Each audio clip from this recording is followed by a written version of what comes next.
ഞാൻ എല്ലാരെയും പറഞ്ഞ് സമാധാനിപ്പിച്ചോളാം. ഇതിപ്പോ ആർക്കും ഒന്നും വ്യക്തമാവുന്നില്ല. അപ്പൊ പിന്നെ മന്ത്രവാദി വരുത്തി പോവും.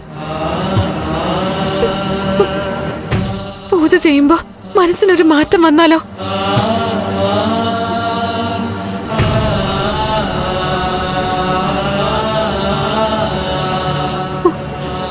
നന്ദു, വാ താഴേക്ക്.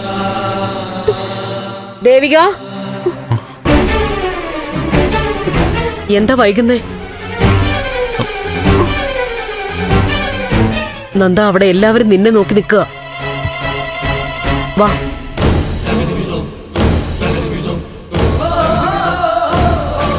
വാ നന്ദ. അമ്മേ, നിങ്ങൾക്ക് രണ്ടുപേർക്കും കാര്യം പറഞ്ഞ് മനസ്സിലാവുന്ന കരുതുന്നേ.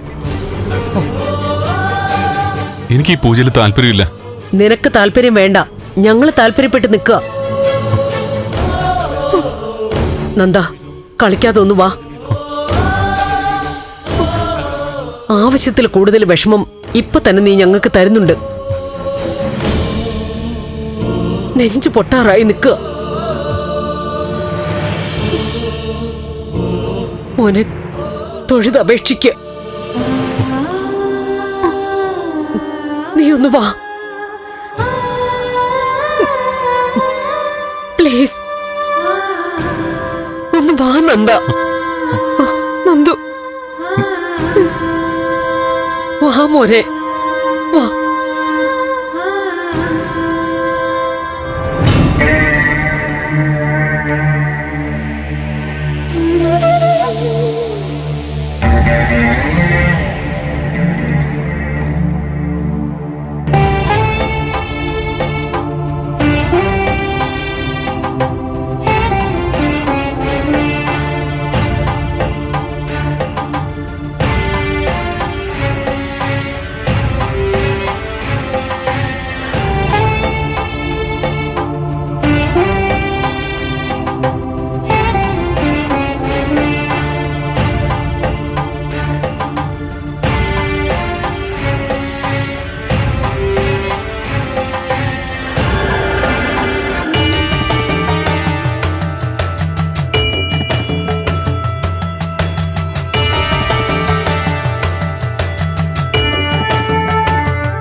ഇതാണ് തിരുമേനി ആള്.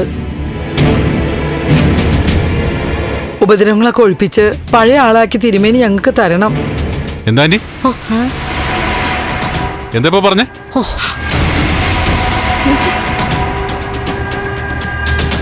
ഇവിടെ ഇരിക്കുക. വേണ്ട, ഞാനിവിടെ വന്നോളാം. നോക്ക്, ഒരു പരീക്ഷണത്തിന് നിൽക്കണ്ട. നിന്റെ അപ്പുറത്തുള്ളവരെ തളച്ചിട്ടുണ്ട് ഞാൻ.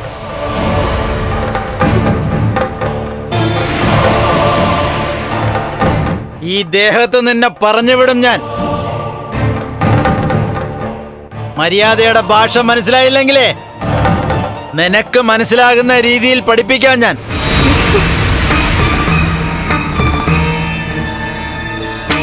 ഇങ്ങനെ എന്തൊക്കെയാ ചെയ് പറയുന്നേ?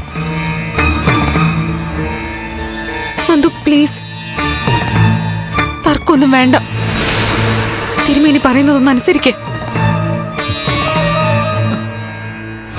നന്ദ, നീ എവിടെ ഇരിക്കേ? മോനെ, തിരുമേനി പറയുന്നത് പോലെ ചെയ്യ്. ഇവിടെ ഇരിക്കാൻ. നന്ദ, നീ ഇരിക്കേ. ചേച്ചിയാ പറയുന്നേ. എന്തിനാ ഇങ്ങനെയൊക്കെ ചെയ്യുന്നേ? എനിക്കൊന്നും മനസ്സിലാവുന്നില്ല.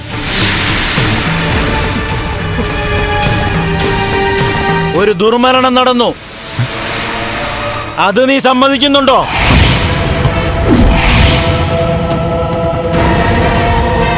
എന്താ എന്താ പറഞ്ഞേ? അപ്പൊ നിനക്ക് മനസ്സിലായി അല്ലേ?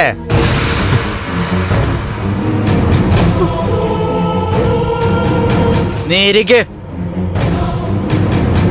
ഇരിക്കാൻ.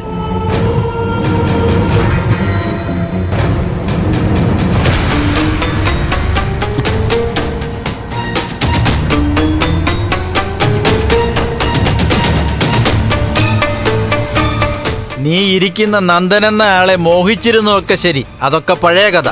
ഇനി ഇയാളെ ഉപദ്രവിക്കാൻ പറ്റില്ല.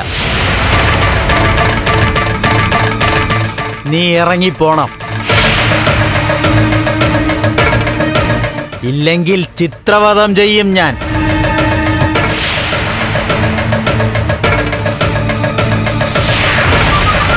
ഇങ്ങനെ എന്ത് പിച്ചുമ്പയൊക്കെ പറയുന്നേ? എന്തിനാ എന്നെ നോക്കി നീ എന്നൊക്കെ പറയുന്നേ? ആരെന്നെ മോഹിച്ചു എന്നാ?